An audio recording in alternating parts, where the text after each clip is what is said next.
En el marco del debate en clave estratégica, en revoluciones y revolucionarios en dos orillas, que se realizó este viernes último, participaron Carla Larrobla, que es una historiadora, el bolita Samuel Blixen, periodista de Brecha, y Daniel De Santis, que es un sobreviviente del ERP. Bueno, y aquí tenemos al otro integrante que no pudo estar este viernes, entonces lo tenemos aquí en video, Jorge Tambero Zabalza. Hola, Sí, yo primero quería saludar a los compañeros que estuvieron ahí, a los que estuvieron presentes, a los cuales defraudé porque no pude ir. Realmente se me complica. Es decir, si hubiera sido el jueves con el día precioso que hubo, yo no hubiera tenido problemas, pero el viernes, sábado y domingo pasé muy mal. Entonces, les tengo que pedir disculpas y me hubiera encantado estar en el debate con Samuel y con La Robla, pero sobre todo con Daniel De Santi, que es un viejo compañero que aprecio mucho y con el cual hemos estado juntos en charlas en la cátedra Ernesto Che Guevara de la Ciudad de La Plata, que él organizó en la Universidad de La Plata, Facultad de Derecho, y también en Buenos Aires, ¿no? Cuando hizo la presentación ahí en ATE, hizo la presentación de su libro sobre Che Guevara. Eh, yo empezaría el tema al revés de cómo lo plantearon los compañeros. Quiero agradecerle además a los compañeros, a Rafael, a Marcelo, a Silvia, a los organizadores, ¿no? Quiero agradecerle mucho, me parece que es muy importante lo que hicieron. Y es muy importante ponerse elevar la mira y ponerse a discutir de cosas que trascienden la coyuntura, no quedarnos en el debate meramente episódico, ¿no? Circunscrito a la vida cotidiana y tratar de pensar en cosas de más largo plazo, con un horizonte más amplio, ¿no? Este, yo creo que habría que empezar por el mundo en que vivimos hoy. No me voy a poner a hablar del mundo en general, sino pasamos de los 60, de un mundo dividido entre el campo socialista y el campo imperialista,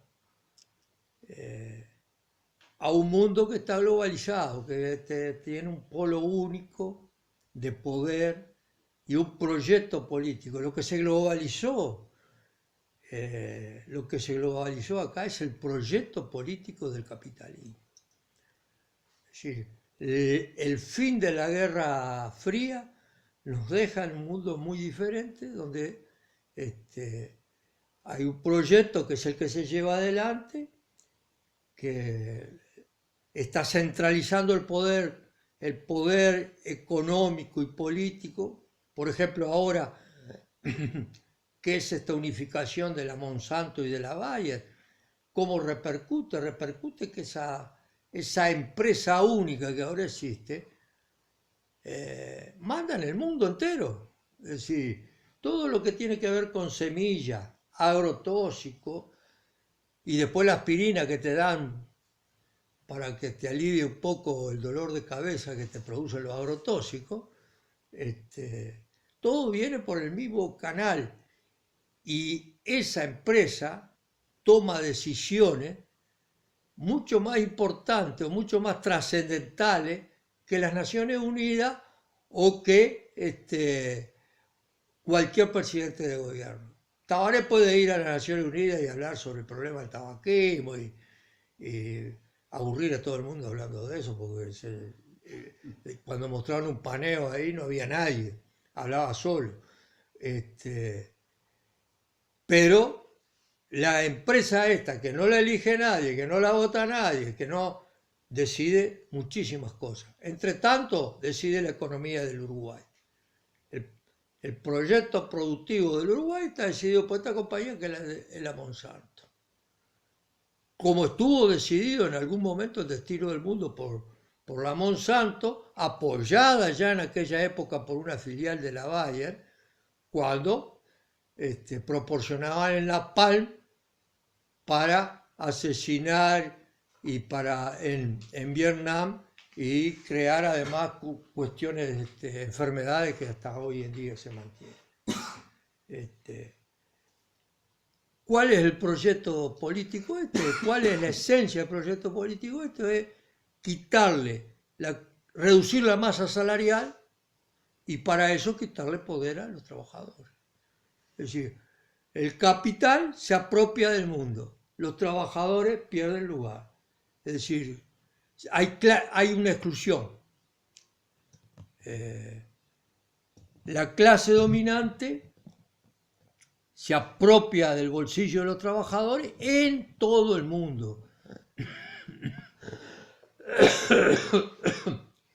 Tenemos que dejar de pensarlo localmente. Es en todo el mundo. Todas las conquistas de los trabajadores terminan cuestionadas porque en China hay, esto está como el mundo, porque en China hay ciertas pérdidas, porque en Europa los trabajadores perdieron, como ahora en Francia, y eso repercute acá. Es decir, repercute ideológicamente en el gobierno, porque el gobierno se siente apoyado para marchar contra los trabajadores, y repercute para que los trabajadores acepten que sus derechos y sus libertades sean cercenadas.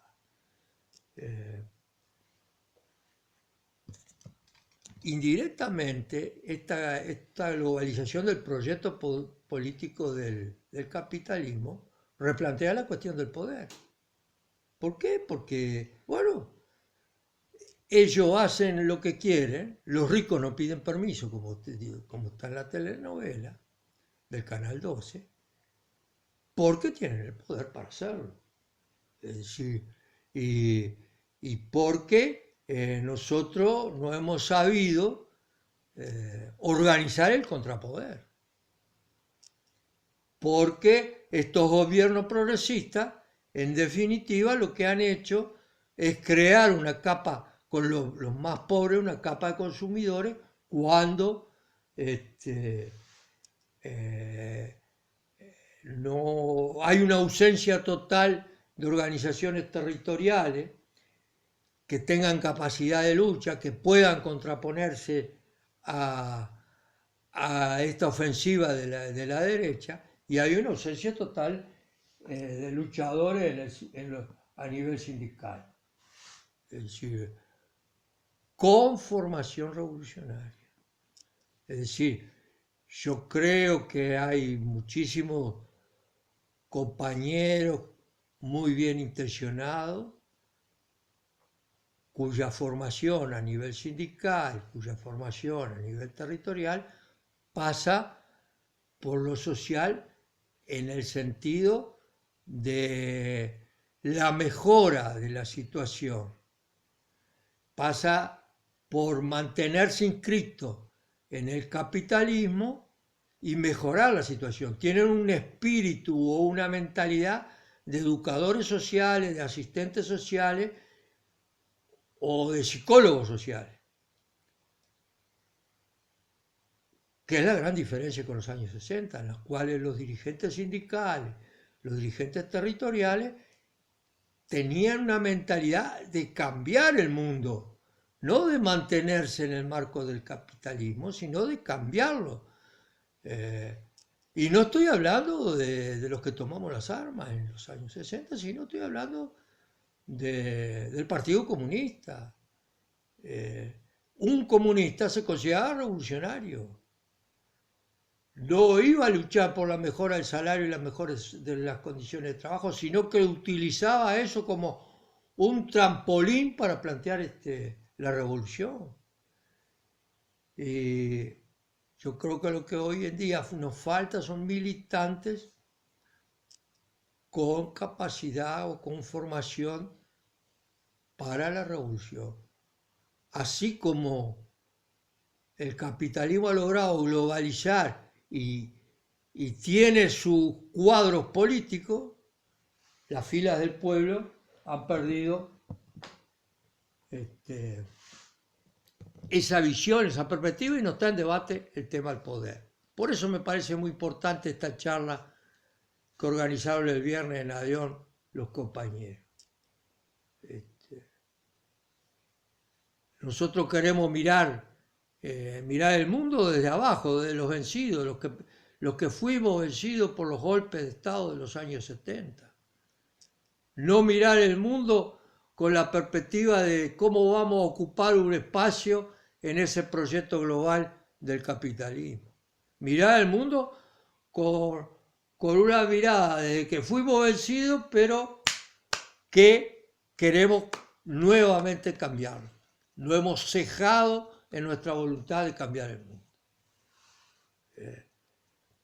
Uno de los elementos importantes que yo veo para que se haya sacado el tema del poder de la mesa y de los medios y de la discusión política, es que ahora se discute sobre la democracia. Se ha aceptado la democracia como la panacea. Se pelean a ver quién es más democrático. Es decir, no discutimos en función de las relaciones de poder entre las clases, sino que discutimos en función de quién emplea mejor la democracia burguesa, de quién acepta mejor la pluralidad de partidos, acepta de mejor manera la representación parlamentaria, de quién acepta el Estado burgués en sí. Eso ha sido un retroceso muy grande. Porque puede ser que sea una reacción al estalinismo, por ejemplo, es decir, todo aquello que nos impactó.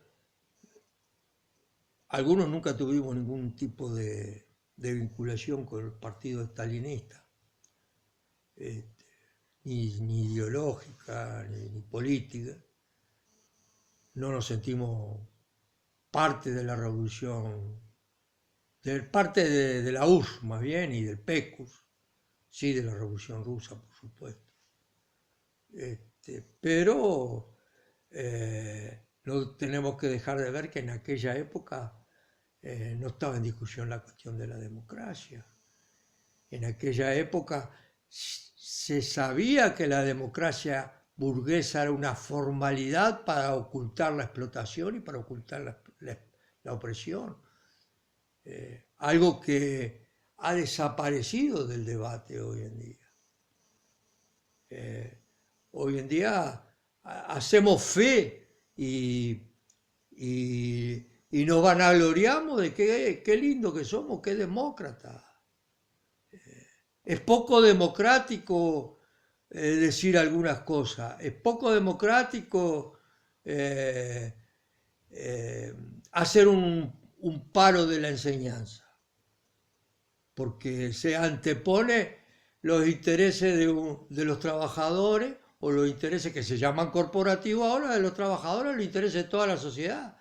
No hay intereses de toda la sociedad, hay intereses de una clase y de otra clase. Entonces acá la democracia sigue sirviendo como una cobertura, como para disimular la realidad de la opresión. Porque es democracia, el ejemplo, la panacea de la democracia de los Estados Unidos con asesinatos de negros toda la semana. Es democrático que los Estados Unidos atropellen en Siria. Es democrática Europa con la crisis de los refugiados, con la troika. Es democrático el Uruguay con la impunidad. o la democracia y el discurso democrático se utiliza para ocultar la realidad de que acá todavía seguimos con cierto grado de tutela militar porque no hemos podido hacer justicia ni condenar a los culpables. Y no somos iguales todos ante la ley. Sirve para ocultar la realidad. ¿Es democrático el Uruguay con las cárceles como están? ¿Con muertos en las cárceles? ¿De qué democracia me hablan? ¿Es democrático el Uruguay con Dillao haciendo una huelga de hambre porque lo trajeron con ciertas promesas? Que no tengo ninguna duda que aquellos que fueron a Guantánamo le hicieron promesas a Dillao y ahora lo dejan tirado ahí. Porque se desaparecieron todos, se desapareció Almagro, se desapareció Mujica, se desapareció el Chacha González, que fue el nombre del Ministerio del Interior a Guantánamo a elegir los que iban a venir. Una muestra de xenofobia, además. No solo hay impunidad en el Uruguay, sino también hay xenofobia. ¿De qué democracia me están hablando? Creo que hoy en día los políticos se han especializado en el verso y en el disimulo. No es solo un problema político, es un problema de degradación ética y moral. Le da lo mismo decir cualquier cosa, le da lo mismo decir soy licenciado que después decir, bueno, no tengo no soy licenciado, no tengo con qué probar que soy licenciado. Le da lo mismo. Significa, no es un problema de un crimen ni de un delito, es un problema de la degradación y de la pérdida de credibilidad que van teniendo. La batalla de ideas empieza por ahí. La batalla de ideas empieza por una moral y una ética que nos permitan demostrar que mantenemos el compromiso revolucionario. Que no solo peleamos por la revolución en los 60, sino que mantenemos el compromiso revolucionario en el 2020. En medio de un mundo que es cada vez más desfavorable y donde la correlación de fuerza es más favorable al capitalismo. Y al desaparecer el problema del poder, desaparece el problema de la violencia. Así como se pelean para ver quién es más democrático, se pelean para ver quién es más pacífico. Es decir, pacífico, hay una guerra contra los pueblos.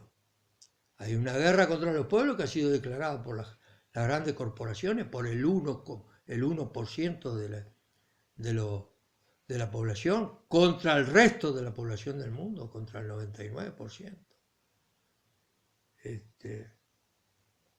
Una guerra que se hace con drones. Hay una guerra contra los asalariados. Porque qué tan linda es esta paz donde los asalariados han tenido pérdidas tremendas comparado con los tiempos en los cuales la lucha era mucho más organizada y mucho más de frente.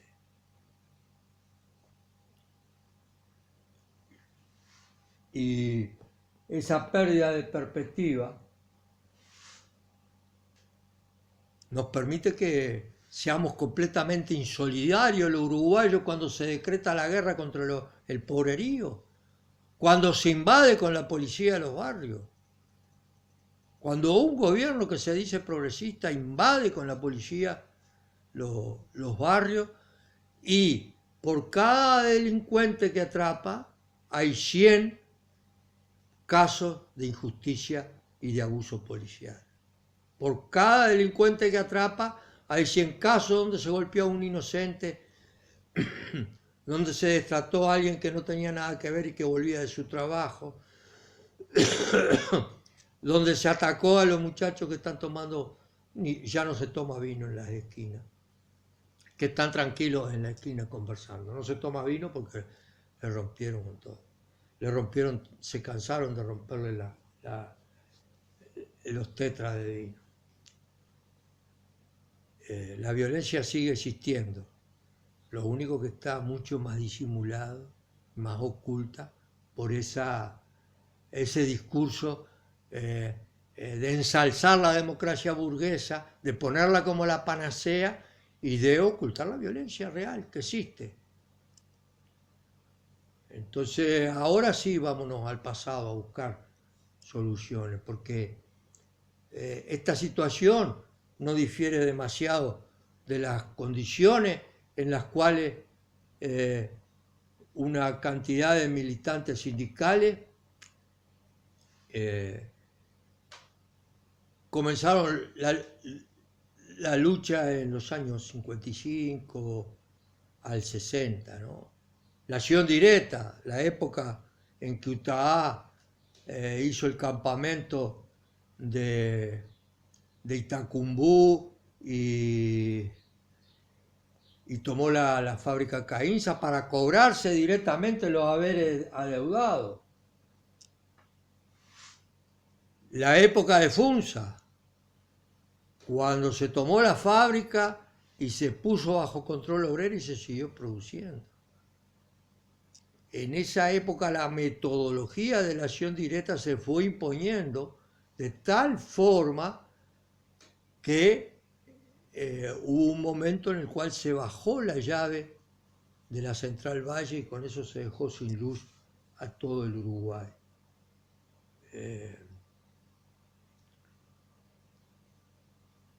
Claro, en aquella época pululaban las organizaciones fascistas. ¿Por qué no hay organizaciones fascistas como las que marcaron a Soledad Barré y a otros militantes comunistas de aquella época? ¿Por qué hoy no hay organizaciones fascistas que ataquen la universidad y que ataquen al popular como ocurrió en aquella época? ¿O que violen el cementerio de los judíos? Porque el fascismo está organizado hoy a nivel de las instituciones. El fascismo ha tomado organización en las cámaras, ha tomado organización en la propia policía. El fascismo está en el propio Estado, no precisa organizaciones paraestatales, no precisa ahora organizaciones paramilitares, está ahí. El comandante en jefe Manini Río tiene un espacio para opinar de política, cosa que en los 60 no podía hacer. Entonces opina de política y larga ideas fascistas como esa de llevar a los muchachos o adolescentes que no tienen trabajo o que no estudian, llevarlos y cortarles el pelo y bañarlos en los cuarteles. Esas ideas hoy se hacen con el apoyo de quienes en aquella otra época habían sido revolucionarios. Y hoy se largan, entonces ellos no tienen necesidad de salirse de lo institucional. La violencia es institucional. La violencia contra los trabajadores está institucionalizada. No, está en el discurso. En el discurso que hace quienes en aquella época, hace 40 años atrás, 50 años atrás, eran revolucionarios.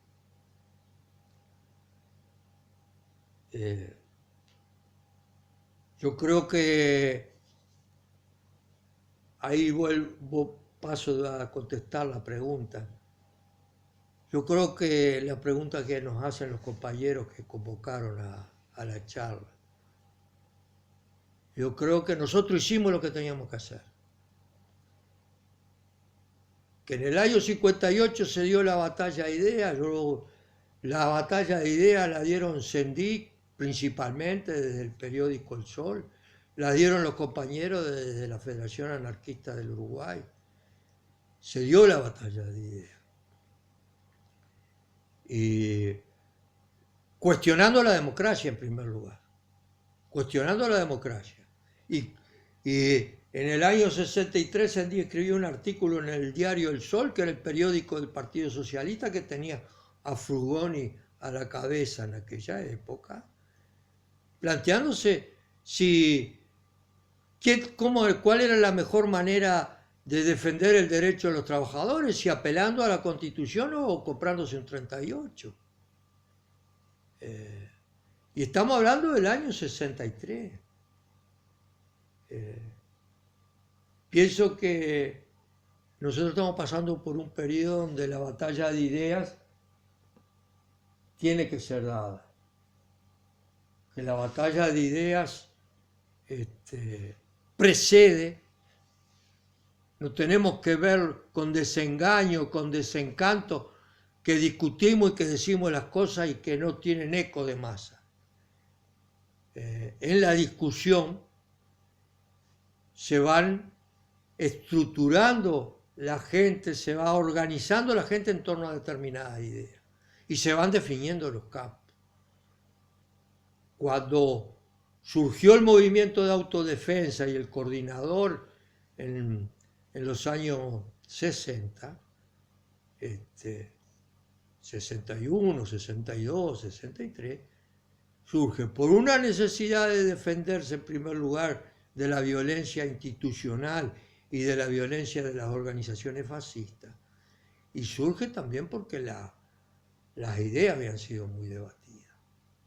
Las ideas habían sido muy debatidas y se había cuestionado la democracia formal. En aquella época en el movimiento sindical era muy difícil defender el Parlamento como institución representativa de los derechos de los trabajadores, pese a que en las elecciones votaba más del 95%, sin necesidad del voto obligatorio.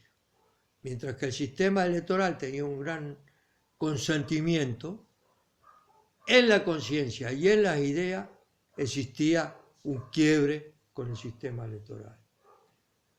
Yo creo que nosotros estamos atravesando por una etapa muy parecida. Y estamos atravesando por una etapa muy parecida porque la violencia está latente, compañero. Basta ver no solo lo que dijimos ahora de Uruguay, basta ver América Latina, basta ver lo que pasa en Brasil, lo que pasa en Chile, lo que pasa en la Argentina. Si hay una gran arremetida de la derecha ortodoxa contra los derechos de los trabajadores en todos lados y no ha tenido respuesta a eso. Que en algún momento la contraviolencia de los de abajo, el contrapoder se organice, yo no tengo duda. Está latente también en Venezuela. Y no sé, nosotros estamos más lejanos de todo eso. Porque hemos aceptado, los uruguayos hemos aceptado que nuestros derechos y nuestras libertades se vayan limitando y se vayan reduciendo por una vía, por la vía del convencimiento. Es decir, nos han convencido de que debemos ser demócratas, nos han convencido de que no tenemos que atacar la democracia burguesa, nos han convencido que somos criminales si llegamos a sospechar del Parlamento o de los partidos políticos si llegamos a hablar contra el Frente Amplio. Nos han convencido de que no tenemos que defender a las víctimas de la violencia en la cárcel o a Dijab y que somos, vaya a saber qué tipo de enfermos mentales si vamos a ser solidarios con Dijab. Entonces, yo creo que lo primero hoy en día es esa batalla de ideas y por eso quiero agradecer a los compañeros que hayan hecho esta charla, donde nos permiten decir estas cosas que tal vez en otras ocasiones no las podemos decir. Muchas gracias, ¿no? Muchas gracias al muerto que se tomó el trabajo de venir a Tacata, Santa Catalina, para grabar esto. Bueno, muchas gracias, Jorge Tambero Zabalza.